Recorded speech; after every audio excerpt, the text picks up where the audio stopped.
on, mate, no worries. I'm just going to knock out this quick review. It's not going to be too bad, it's just a small little cake.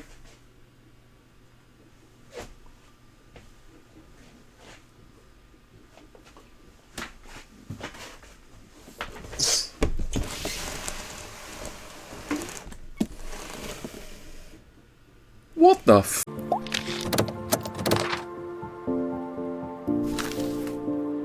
Hello and welcome back, and that is right, this behemoth here on the table is the Silverstone CS380 V2. This is another of the custom DIY have your own NAS server case on the market, and ever since we started looking into the Jonsbo and other NAS solutions out there, there have been a lot of you that have been highlighting other brands out there that have been rocking around in this industry for, if not just years, we are talking decades. And one name that just kept coming up time and time again was these guys and their towers. Indeed, we did an overview of pretty much all the recommended NAS enclosures for DIY NAS builds on Amazon, and one of the brands that had the largest arrangement of ready-to-go solutions in both desktop and rack mount form was Silverstone. And in today's video, we're going to unbox this and take a good long look at this case.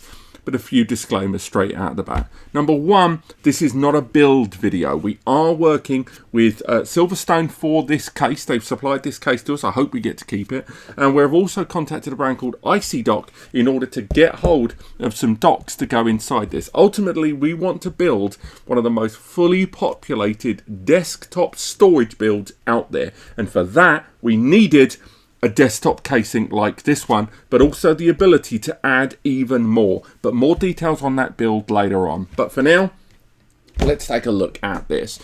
Before we open it up, just real quick, this is an 8-drive tower case build. A lot of you are probably going to look at this case and just think, oh, it's just a normal PC case with some bells and whistles. And do you know what? There might be some truth to that in terms of the chassis design. Silverstone have not reinvented the wheel here, at least as far as a standard under-the-counter desktop chassis. But I've got to say, as far as chassis designs go for something that's going to be designed as desktop level large-scale storage and taking advantage of some of the biggest components out there, this is pretty much good to go, and it's clearly been designed with server use rather than traditional desktop power use in mind. But let's have a look what we get for our money. So we'll have a look what's inside.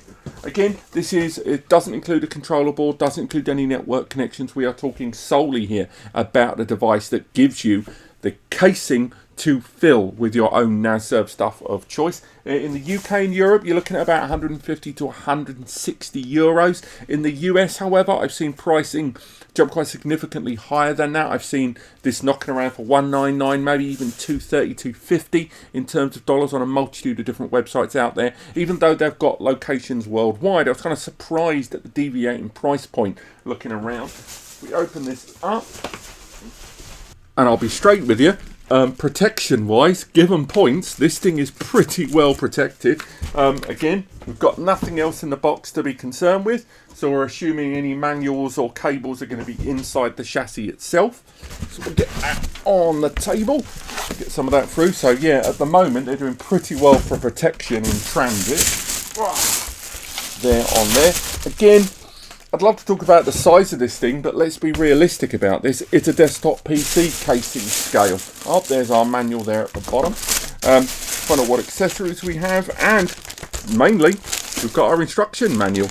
Again, we could talk a little bit about the quality of that manual, but frankly, it's an instruction manual for a device that is designed as just a case to do with the way you want to. I will say it's in a multitude of languages, and fair play, at least they go into a lot more detail about that front panel. Something, when I've been doing a few builds recently, has been real lacking in a lot of the cases I've been talking about. And frankly, there's actually a lot more education and information inside there for us to play with. Let's get that up of there. And there is our giant server casing there. Let's remove all that from the table and take a little look. So, first and foremost, massive, isn't it? If we bring that closer to camera, we'll hopefully do some panning shots for you to get a closer look. That front panel there is a hinged door that allows us to access those main storage bays, and that door has a lockable component there, so we will need the key to get inside of it there. And if we have a little look inside and open up that front door. Okay, so fun fact about this device, the keys to get inside the chassis there are inside the chassis. That's right. Kind of counterintuitively, these keys were tucked inside along with the screws and the cable tie-ins there. Don't get me wrong, I only had to remove the side panel to get to them, but why on earth were these keys not inside that little bag with the manual? Anyway, let's grab ourselves our keys and take a good look inside. Have a little look. Open that up.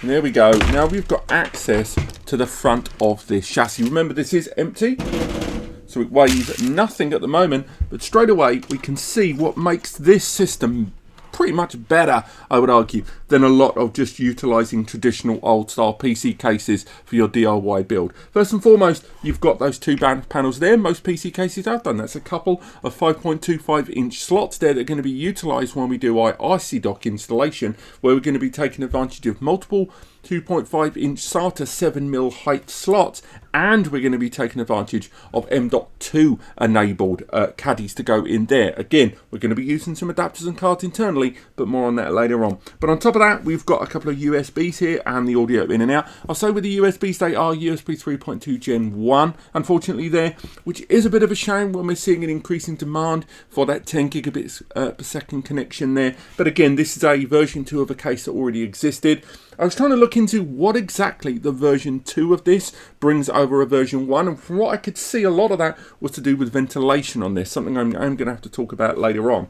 But if I will look at these trays, the trays very unconventionally open via that two-prong design there. You don't lock each of the individual bays. They are locked via that main doorway, which does have ventilation there built into the front of it. Again, it is a plastic chassis there, but it's not too bad. I've seen a lot worse in some cases we've talked about before. And we've got screw holes there. This isn't a click and load tray. You are going to have to use that large bag of screws that are provided there. Again, installation seems pretty straightforward. You've got the through line there for the plastic for the LED on the front to give you some information about the drive health. If we remove a block of these drives, we can see these have been put into, going to be quite a strange configuration there at the front of 2, 1 and then 5 blocked into there at the bottom, presumably because they are utilising kind of spacing there between them. But it seems a very odd mix to have this kind of 2, 1, 5 combination, and maybe in the comments someone could identify why that is. But, and again, we're going to have to get a video pan in here, but we can see there the connectors. This is a SATA and SAS equipped box here, which means that we are going to be able to take advantage of those larger 12 gig drives, as long as we've got the interfaces supplied in at the other end to take advantage of that. I mean, apart from that, it's pretty much what you would expect there. The front mounting there does show each of the slots where the LEDs will come through, and we've got that power button there which filters straight into that internal power button as well. Again, no bells and whistles. This isn't, you know, an out there expensive case. It's quite flush. It feels quite well made. It feels quite good quality. Particularly if you were going to go ahead and just reuse an old PC case, there is the question marks of just reusing for sustainability. But I think as far as a storage case is here for a proper highfalutin server, this feels and looks pretty darn good. Now, in terms of ventilation, we have a very thin ventilation strip there. I'm not so sure about that one, because one of the things I'm starting to feel by looking at this is, where is the front mounted ventilation on this chassis? If I've got this shut, you've got this slot here, but these trays don't exactly scream ventilation to me. Again, we'll have to know more when we've got these up and running for our build in the follow-up video, but at the very least, I'm sort of wondering where the ventilation here is working through the case. Now, if you look at the side panels, we can see these slightly raised areas here, which on this side, there isn't any ventilation. It's like a matte finish. And on the other side, we do have additional ventilation there. And of course, that's going to be because the motherboard is going to sit on that back wall. Now, in terms of motherboard, I'm pleased to confirm this supports pretty much everything. ATX, Mini ATX, ITX, you can run them inside this. In terms of a PSU, you'll be taking advantage of a standard class PS280X inside there, and that PSU slots neatly there into the base of the system. Now, if we look at the rear, there's a few interesting things here for us to be getting along with. Number one, we've got an extra little bay to play with here. So again, the limitations of what we can install inside this relatively, and I mean relative, compact desktop chassis, there's a lot to be getting on with. And, you know, forgive the noise there.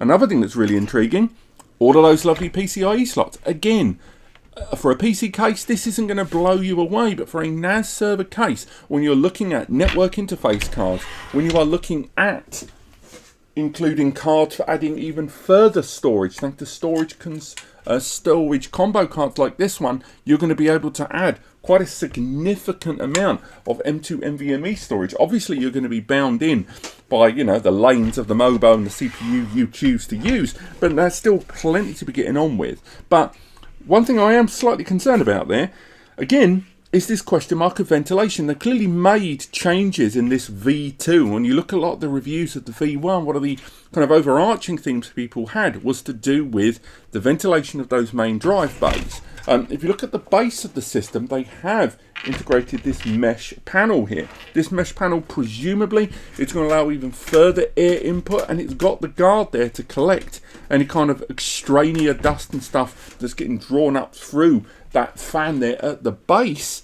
But still, nonetheless, there's still quite a lot, I would say, of ventilation question mark for us to address there. So let's get the other sides of these panels off and take a good look inside and see just what we're working with here in terms of the installing of motherboards and such. So let's pop that in there. Let's remove that. I'll get that open. And there inside we can take a good old long look at the gubbins we got to play with. So number one, we've got those additional fans there. Now remember, where those fans were, this is where we found that additional vent panel. So clearly they've listened to some people, and I'm assuming the version 1 of this case did not have the identical placement of these fans and this mesh panel here on the front. So at the very least, that is going to be drawing air quite neatly all the way through. Again, we've got further fan here at the top, so we've got those 3 combined fans throughout the whole system. Each one of them is a 120mm fan. And the hard drive cage there, that odd placement of 2, 1 and 5, leads into a backplane there that has 2 SATA connectors per drive bay there. You can see it just along the back there, and presumably that is for that greater bandwidth afforded to mini SAS. It also goes into a single Molex connector, which kind of surprised me there. I would have assumed we would have had 2 Molex connectors running into this. Maybe there's one filtering into the side panel. We'll open that up in just a moment. But we do have a huge amount of space here for us to play with. Virtually no limitation with regards to CPU fan and heatsink height. You know, this is full depth casing, and we're not going to have to worry too much about that. Let's remove the second casing side. So we can remove that other panel and take a good long look on what exactly we get included on the other side. And the first thing, of course, is all of those lovely cables. We've got absolutely loads to play with. We've got those F panel cables, we've got the other additional panel, and much like we would expect. If we bring that back around, we can see what a variety of cables we've got included. So number one, we've got the F panel kind of USB connectors, as one might expect. We've also got that F panel there for each of the individual LEDs and power button. Of course, each of those individual hard drives are going to be pushing out their very own LED via the plastic connector on them. And that's really it. I mean, we are still looking at just an empty chassis cage. I mean, I would say based on what I'm seeing here, number one, there's a lot of potential for storage. To put that into perspective, again, the IC Dock ones we're going to be using, IC Dock provide a 5.25 inch cage that will allow 8 2.5 inch SATA drives to be installed in that top cavity. And they provide another one that provides 8 M.2s that can go in that top cavity. So that means we would have 8 hard drive bays, we would have 8 M.2s, and we would have 8 M.2 NVMe's. On top of that, of course, as mentioned, we intend to use a PCIe upgrade card to allow a further 8 M.2s inside via an available PCIe 3x16 or perhaps 4x16. We're thinking of running with an Intel 11th Gen i5 processor that we have that's going to be built into this system. That's still going to limit the number of lanes we have afforded to us, so don't expect each of these M2s to be running on ×4, but still nonetheless, with multiple PCIe slots supported on the card the motherboard we intend to use, an ATX, and this system having sufficient slots with those IC docks to provide even more storage, and then add to that the rear of this device has that other additional slot there at the top, we are going to be able to turn this casing into quite a powerhouse of storage. Now, ventilation wise, that is going to be a question, isn't it? Because we're going to be thinking about, one, those 3 fans are not going to be enough. The CPU heatsink inside already on its own is going to be working overtime, and I still have reservations about the placement of those storage cages on this closed door environment, and I feel like at the very least, if you're going to include this door, they should have ventilated these just a little bit more. But of course, we're not going to know for full certainty what the temperatures we are going to hit on this case until we got it set up. For now, I will say I'll hold off full judgment on temperatures until we've got the build completed. And for the rest of it, I like it. It feels like a good build quality. It feels sturdy. It feels massive as well, of course. And until we get the motherboard inside, we won't really know about how good or bad ventilation is going to be on a device like this. But for now, let's wrap up this video. Thank you so much for watching. Again, I will keep this nice and short and sweet. I will see you on the next video where we start putting this together with our IC docks and our MoBo.